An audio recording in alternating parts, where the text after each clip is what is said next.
Hi ಎಲ್ರಿಗೂ ನವರಾತ್ರಿಯ 3ನೇ ದಿನದ ಶುಭಾಶಯಗಳು. ನನ್ನ ಲೈಫ್ ಸ್ಟೋರಿನ ಮೊನ್ನೆ ಮಾಡಾಕಿದ್ದೆ. ಕಾರಣಾಂತರಗಳಿಂದ ನಿನ್ನೆ ಮತ್ತು ಮೊನ್ನೆ ಮಾಡೋಕ್ಕಾಗಿಲ್ಲ. ಇವತ್ತು ಅದನ್ನು ಕಂಟಿನ್ಯೂ ಮಾಡ್ತಾ ಇದ್ದೀನಿ. ಯಾರೋ ಒಬ್ಬರು ಕೇಳಿದ್ರು, ನಿಮ್ಮ ಅಪ್ಪಂಗೆ 3 ಜನ ಹೆಂಡ್ತಿರು, ಅವರೆಲ್ಲರೂ ನಿಮ್ಮ ಜೊತೆಗೆ ಚೆನ್ನಾಗಿದ್ದಾರಾ ಅಂತ. ಇಲ್ಲ, ಅವ್ರ ಪಾಡಿಗೆ ಅವರಿದ್ದಾರೆ, ನಮ್ಮ ಪಾಡಿಗೆ ನಾವಿದ್ದೀವಿ.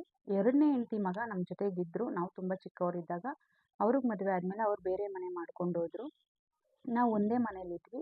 ಅವ್ರಿಗೆ ಮದುವೆ ಆಯಿತು. ಅವ್ರು ಬೇರೆ ಮನೆಗೆ ಮಧ್ಯ ಗೋಡೆ ಹಾಕಿದ್ವಿ. ಅವ್ರು ಒಂದು ಸೈಡು, ನಾವು ಒಂದು ಸೈಡ್ ಇದ್ವಿ. ಆ ಟೈಮಲ್ಲಿ ಜೀವನ ಮಾಡೋಕ್ಕೆ ತುಂಬ ಕಷ್ಟ ಆಯಿತು ನಮಗೆ. ಯಾಕೆಂದರೆ ಅಪ್ಪನೂ ರಾಜಕೀಯ ಬಿಟ್ಟಿದ್ರು, ಅಮ್ಮಂಗೆ ಬೇರೆ ಕೆಲಸಗಳು ಗೊತ್ತಿರಲಿಲ್ಲ. ಬೇರೆ ದಾರಿ ಇಲ್ಲದೆ ಹೋಟ್ಲು ಮಾಡೋಣ ಅಂತ ಡಿಸಿಷನ್ ತಗೊಂಡು ನಮ್ಮಪ್ಪ ನಮ್ಮಮ್ಮ ಇಬ್ಬರು ನಮ್ಮೂರಿನ ನೆಕ್ಸ್ಟ್ ಊರಿಗೆ ಬಂದು ಹೋಟ್ಲು ಮಾಡೋಕ್ಕೆ ಸ್ಟಾರ್ಟ್ ಮಾಡಿದ್ರು. ಹೋಟ್ಲು ಮಾಡಬೇಕಾದ್ರೆ ಒಂದು ಲೆವೆಲಿಗೆ ನಮ್ಮ ಲೈಫ್ ಕೂಡ ಚೇಂಜ್ ಆಯಿತು. ಪರವಾಗಿಲ್ಲ, ಒಂದು ಮಿಡಲ್ ಕ್ಲಾಸ್ ಫ್ಯಾಮಿಲಿ ಹೆಂಗಿರ್ತಾರೋ ಅದೇ ರೀತಿ ನಾವು ಕೂಡ ಆದ್ವಿ. ಆ ಹೋಟ್ಲು ಮಾಡ್ತಾ ಮಾಡ್ತಾ ನಮ್ಮನ್ನು ಓದಿಸಿದ್ರು.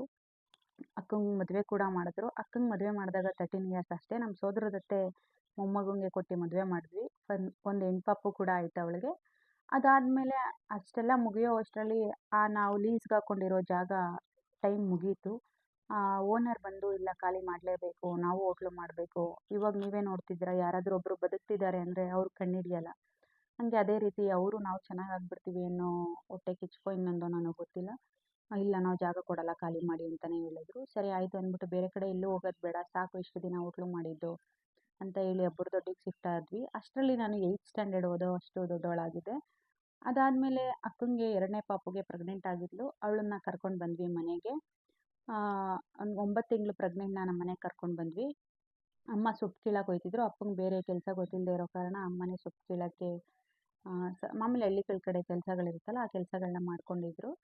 ಆ ಟೈಮಲ್ಲಿ ಒಂದಿನ ಜೋರಾಗಿ ಮಳೆ ಬರ್ತಾ ಇತ್ತು. ಮಳೆ ಬರ್ತಾ ಇರೋ ಕಾರಣ ನಾವು ನಮ್ಮ ಮನೆಯಲ್ಲಿ ಅಡುಗೆ ಮನೆ ಇರಲಿಲ್ಲ. ಮನೆ ಭಾಗ ಮಾಡಿರೋದ್ರಿಂದ ಆ ಕಡೆಗೆ ಅಡುಗೆ ಮನೆ ಸೇರ್ಕೊಂಡಿತ್ತು. ನಾವಿದ್ದ ಮನೇಲಿ ಅಡುಗೆ ಮನೆ ಇರಲಿಲ್ಲ. ನಾವು ಕಟ್ಸೋಕ್ಕೂ ಹೋಗಿರಲಿಲ್ಲ. ಯಾಕಂದರೆ ನಾವು ನೆಕ್ಸ್ಟ್ ಊರಲ್ಲಿ ಹೋಟ್ಲು ಮಾಡ್ತಾ ಇದ್ದೀವಲ್ಲ, ಆ ರೀಸನ್ನಿಂದ ನಾವು ಆ ಮನೆ ಕಟ್ಸೋ ಪ್ಲ್ಯಾನ್ ಕೂಡ ಮಾಡಿರಲಿಲ್ಲ.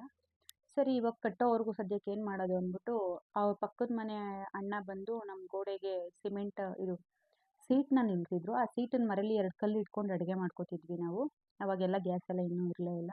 ಮತ್ತು ಅದು ಇದ್ರೂ ಅದನ್ನ ತಗೊಳ್ಳೋ ಅಷ್ಟು ಕೆಪಾಸಿಟಿ ನಮಗಿರಲಿಲ್ಲ. ಹಂಗಾಗಿ ಸೀಮೆಣ್ಣೆ ಸ್ಟವ್ ಯೂಸ್ ಮಾಡ್ತಾಯಿದ್ವಿ. ಯಾವಾಗೂ ಸೀಮೆಣ್ಣೆ ಯೂಸ್ ಮಾಡಿದ್ರೆ ಸೀಮೆಣ್ಣೆ ತರಕ್ಕೆ ದುಡ್ಡಿರಲ್ಲ ಅಂದ್ಬಿಟ್ಟು 2 ಕಲ್ಲನ್ನ ಇಟ್ಕೊಂಡು ಅಡುಗೆ ಮಾಡ್ಕೋತಾ ಇದ್ವಿ. ಒಂದಿನ ಜೋರಾಗಿ ಮಳೆ ಬಂತು.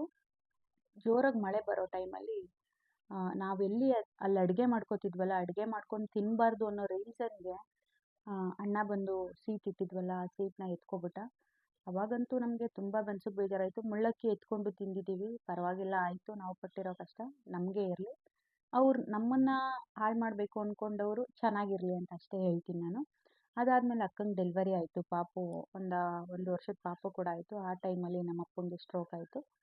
ಸ್ಟ್ರೋಕ್ ಆಗಿದ್ದ ಟೈಮಲ್ಲಿ ನಮ್ಮ ಪರಿಸ್ಥಿತಿ ಹೇಗಿತ್ತು ಅಂದರೆ ಹೇಳ್ಕೊಳಕ್ಕಾಗಲ್ಲ. ತುಂಬ ಹೊತ್ತು ಊಟ ಮಾಡೋಕ್ಕೂ ತುಂಬ ಕಷ್ಟಪಟ್ಟಿದ್ದೀವಿ.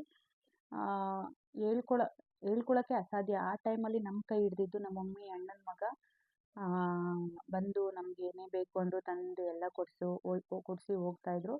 ನಮ್ಮಪ್ಪ ಬಾಯಿ ಬಿಟ್ಟು ಕೂಗೋತಿದ್ರು ಅವ್ರ ಗಂಡು ಮಕ್ಕಳನ್ನ, ಬನ್ನಿ ನನಗೆ ಹೆಲ್ಪ್ ಮಾಡಿ, ನಾನು ಕಷ್ಟದಲ್ಲಿದ್ದೀನಿ, ನನ್ನ ಬಾಯಿಗೆ ನೀರು ಬಿಡಿ ಬಂದು ಅಂತ. ಆ ಟೈಮಲ್ಲಿ ಯಾರೂ ಬಾಯಿಗೆ ನೀರು ಬಿಟ್ಟಿಲ್ಲ ಬಂದು. ಅವ್ರು ಮಾಡಿದ ಕರ್ಮ ಅವ್ರಿಗೆ, ನಾವು ಮಾಡಿದ ಕರ್ಮ ನಮಗೆ ಅನ್ನೋ ರೀತಿ ಆಯಿತು. ಅದಾದಮೇಲೆ ನಾವಂತೂ ಲೈಫಲ್ಲಿ ಯಾರನ್ನ ಎಲ್ಲಿಡಬೇಕು, ಲೈಫ್ನ ಹೆಂಗೆ ಮಾಡಬೇಕು ಅನ್ನೋದನ್ನ ತುಂಬ ಚೆನ್ನಾಗಿ ಕಲ್ತ್ಕೊಂಡ್ವಿ. ಇಷ್ಟೆಲ್ಲ ಆದಮೇಲೆ ನೆಕ್ಸ್ಟು ನಮ್ಮ ಲೈಫ್ ಹೇಗಿತ್ತು ಅನ್ನೋದನ್ನ ನಾನು ನೆಕ್ಸ್ಟ್ ವಿಡಿಯೋದಲ್ಲಿ ಹೇಳ್ತೀನಿ. Thank you. ಯಾರೆಲ್ಲ ನನ್ನ ವಿಡಿಯೋನ ನೋಡ್ತಾ ಇದ್ದೀರಾ, ಲೈಕ್ ಮಾಡಿ, ಶೇರ್ ಮಾಡಿ, ಸಬ್ಸ್ಕ್ರೈಬ್ ಮಾಡಿ. Thank you.